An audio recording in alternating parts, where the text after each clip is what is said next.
ఈరోజు సాయంత్రము 4:20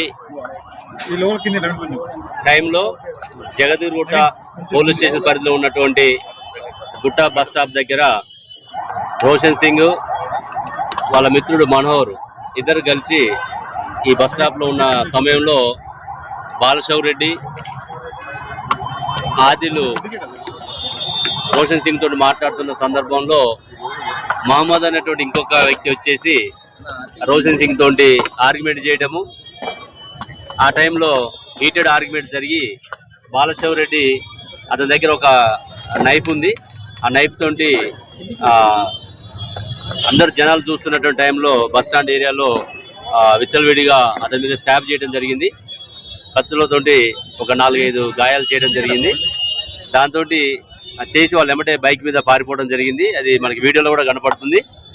ఆ తర్వాత ఇమీడియట్గా మనకి ఇన్ఫర్మేషన్ రావడంతో ఇక జగదీర్గుట్ట పోలీసు వాళ్ళు వచ్చేసి ఇమీడియట్గా నియరెస్ట్ మెడిటెక్ హాస్పిటల్లో ఫస్ట్ ఎయిడ్ చేయించి ప్రస్తుతానికి గాంధీ హాస్పిటల్లో ట్రీట్మెంట్ చేయించడం జరుగుతుంది.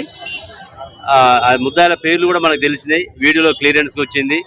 ఈ రోషన్ సింగ్ ఎవరైతే గాయపడ్డటువంటి విక్టిమ్ రోషన్ సింగ్ కూడా ఇక్కడ రౌడీ షీటరు, అదేవిధంగా బాలశౌర్ రెడ్డి కూడా రౌడీ షీటరు. ఇద్దరి మధ్య గతంలో ఉన్నటువంటి భేదాభిప్రాయాలు కావచ్చు, ఒకరి మీద ఒకరు ఇన్ఫర్మేషన్ ఇస్తున్నారనే దాని మీద కావచ్చు, వాళ్ళ మీద పాత కక్షలు ఏమున్నాయి అనేది ఇంకా మనం పూర్తిగా ఇన్వెస్టిగేషన్ చేయాల్సి ఉన్నది. ఇప్పుడు ఫస్ట్ ఉన్నటువంటిది ఏంటంటే ఆ ముగ్గురు వ్యక్తులు డైరెక్ట్గా ఇన్సిడెంట్లో ఇన్వాల్వ్ అయ్యారు కాబట్టి ఆ టీమ్స్ ఎస్ఓటీ కానీ లోకల్ పోలీసు క్రైమ్ టీం అందరూ కూడా వాళ్ళ కోసం చర్చ చేస్తున్నాం.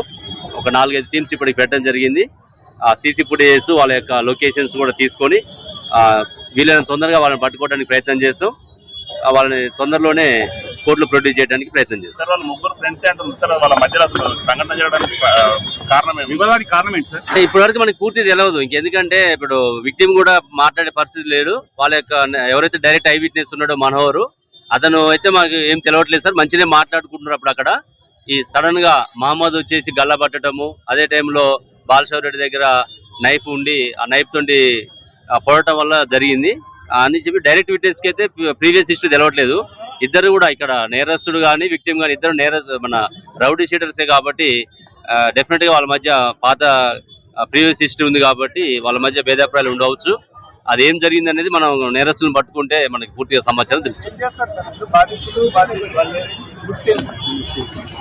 విక్టిమ్ అయితే ఏం చేయడు, అతని మీద కూడా గతంలో 4-5 కేసులు ఉన్నాయి. నార్మల్ గా లేబర్ పని చేసుకుంటూ ఉంటాడు.